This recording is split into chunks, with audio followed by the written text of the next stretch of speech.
So your first trip to Ukraine was in June, end of June, 1st of July. So the conflict that Russia and Ukraine were going through was a little less than 6 months old. Okay. So now here we are back in end of January, February. It's been about a year for them.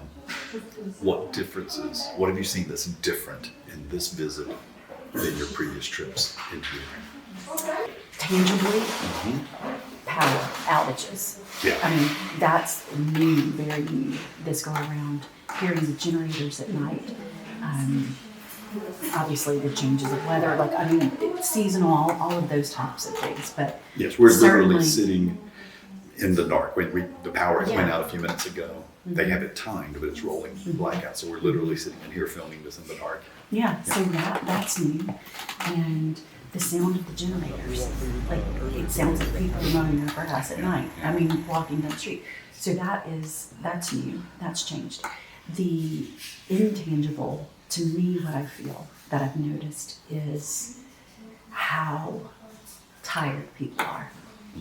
There's a visible physical difference in the people that you met yesterday, Yana, Oksana, even Dina, from our initial visit or our initial meeting in June of last year to now. You're hearing more and more about stories of every family has been affected by the war. There's someone in your family who is fighting, who has been injured, who has been killed. Even as I was saying, okay, so this conflict with Russia has been going for about a year now. That's from our perspective. Oh, absolutely. Coming here, they have not had the sense that this started a year ago. They've been fighting for almost 9 years now. So they go back to 2014 when Russia invaded Crimea, took that. Because from, it was 2013, 2014, it's called Maidan Revolution, but it was around that period of time, people were mobilized in groups of 100. Yeah. So these women are the Women 100. Right. It was, they started providing meals, MREs, they made their own kits. Yep. So the MREs, which have, this is what's, I think, really interesting about MREs.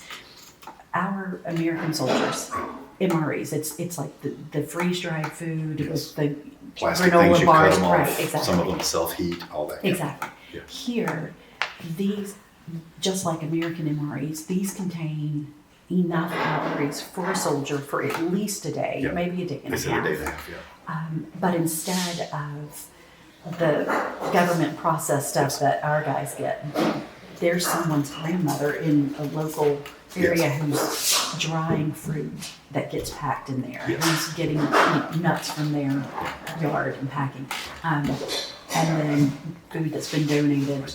Right. One MRE, the cost of that is around $6 US. Yes. So for $6 a day and a half. Of food. 12 days is $3 or $12 3 days. Yeah. So you give up, our coffee habit in, this tea that I'm having would be $6 in the US. Yes. So for the price of, one coffee, one tea out. They said, I was surprised when we met. You asked them how many, or somebody asked how many of those little boxes they have made. 33,000 since last March, in just less than a year. 33,000. They also provide first aid kits. Yeah, they're called IFACs, individual first aid kits. They are tactical medical kits for the field. Yeah. And to purchase one in the US is around $60. Wow. Yeah. So, and they have tourniquets and goggles. But the combat, what you would need in the field. So here, what they decided, because they've received just this assortment of donated medical supplies. Yes. So boxes of gauze, boxes of ointment. And so what they've done is they said, okay, we're going to recruit women from the community to sew the kit, the container, and they're taking the upholstery off of their sofas. It's old, an old blanket, whatever they have. Jackets, it's like, and then these same women Now they're packing IFACs. They're making these individual first aid kits. So Yeah. we were able to bring over, how many pairs of boots did we? We got close to 30 pairs. Okay, so these are military combat military boots. grade. Mhm. Yeah, so military grade combat boots. We bring those boots over. Mhm. Gloves. That they Oh, were able to, yeah. we Hand brought some warmers. hand Yeah, we which is, brought- no, you weren't up there when they opened them. They were, they were Yeah. so excited. Oh, wow, good. Really excited about those because that's not something that they can Yes. manufacture that easily. Yeah. So when they have something like that, it's like, okay. Yeah, and we were hearing about some of the guys are dealing with frostbite, tips of their fingers, and things like that are having to deal with frostbite. So when we are with Igor, the pastor in Poland, but he brought food, and some of that food may actually be distributed to citizens, those that they were talking about in the gray zone, in between the actual battle lines of Russia and Ukraine. Not many people were there, it's very narrow.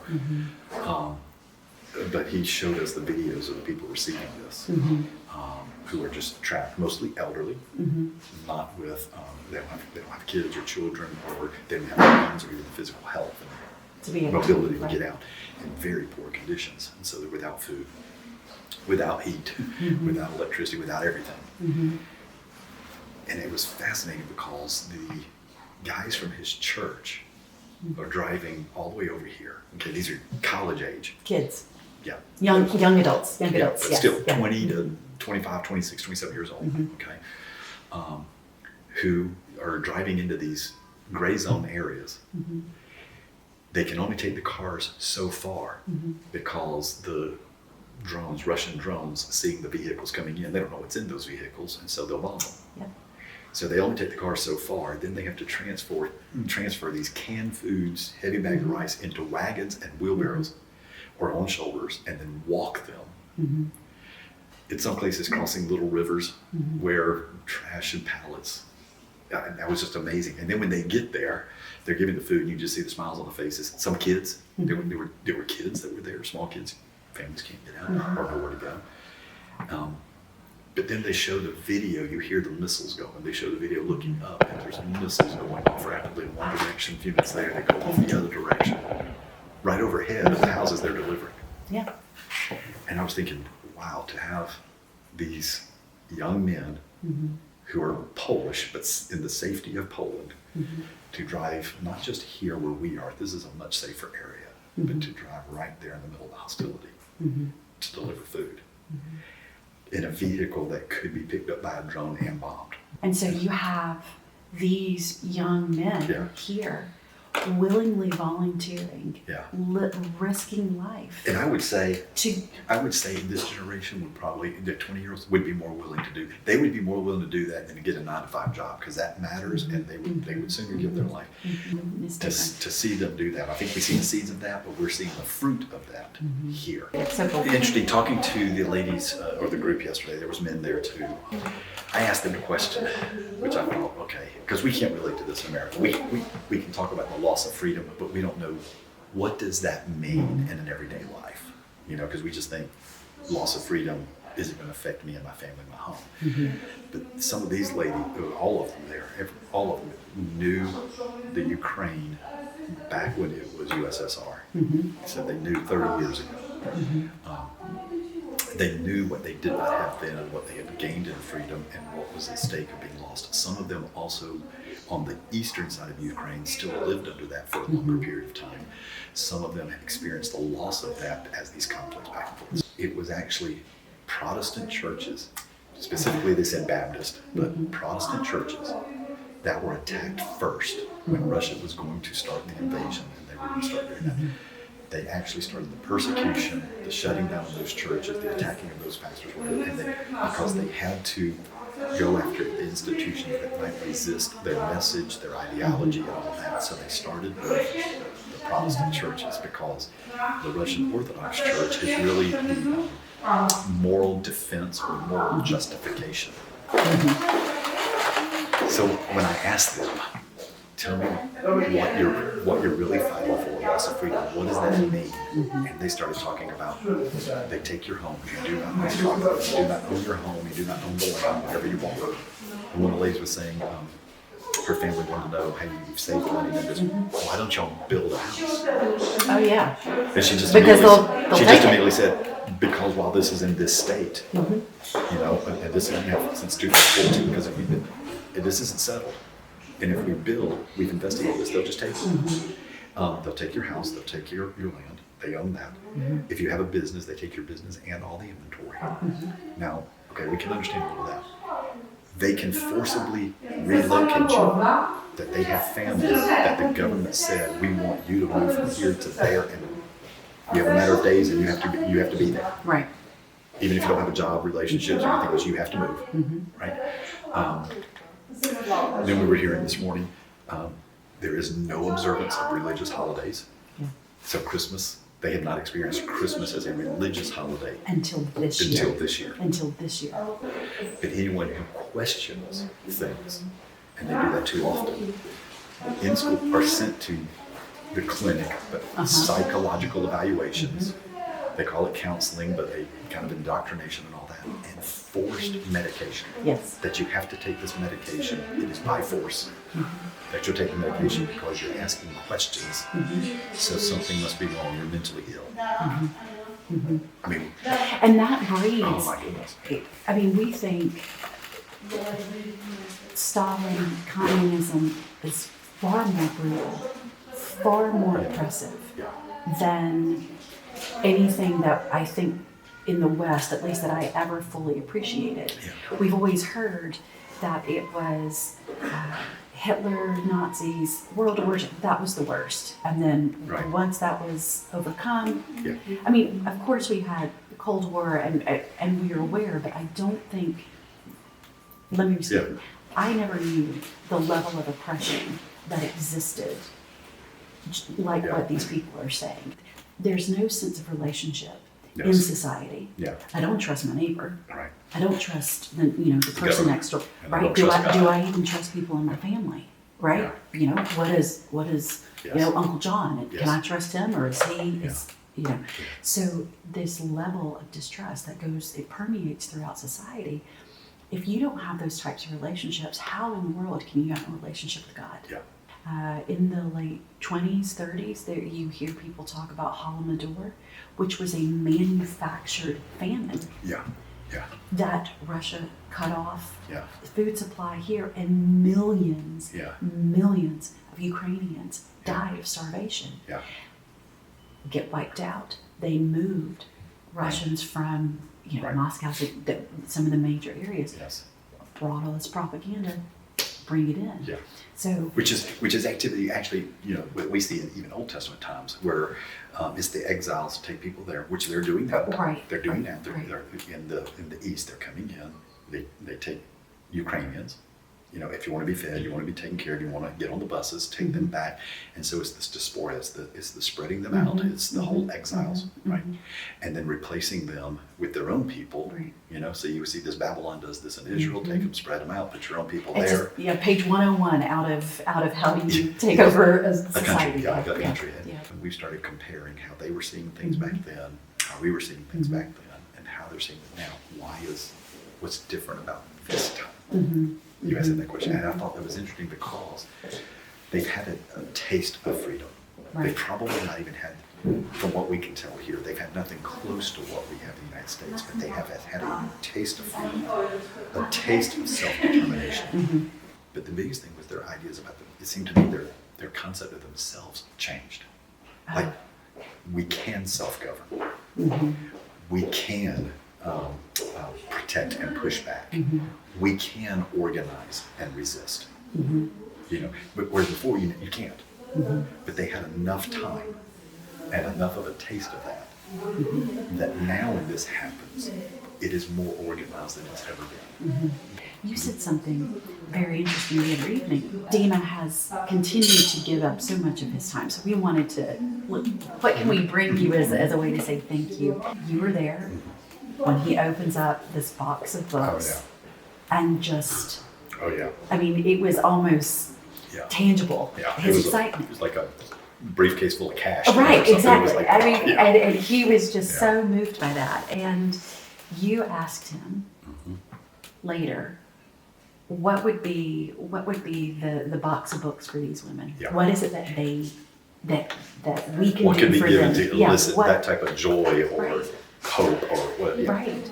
And And Dima, and he told us a little bit, and I was like, okay, you know, just to be there, to be present. You know, he said some of those Yes. things, and I'm like, is that really enough? But then to be with the ladies, like one of the ladies had lost her son, 30 years old. And there is, right here in the heart of the city, there's a wall. You know, I would compare the emotion or the way people walk by that wall similar to the Vietnam Wall Memorial. The Vietnam Memorial. So in that memorial, we just have names. right. But on this big wall are faces, the photos. And it starts with a group of civilians. These are people who just spoke out protest. They met up in the square. These were not military, these were not soldiers, but they were there. And so as they protested peacefully, and they were just not going to leave the square, resisted, and they were fired upon. We see that wall, then you've got those who have died since the invasion of Crimea, the ones who have died recently, and her son's pictures up there that we saw. And then we go to the cemetery. I know. It gets everyone. Yeah. Yeah, the cemetery, they have that. And you see the face there that we saw. And then they have just the rows in a cemetery that's old, Oh, filled, yeah. huge, is the city cemetery. And they start taking what was obviously walkways where people would walk, and they have to start burying there because they don't have the space and they've not enlarged it enough.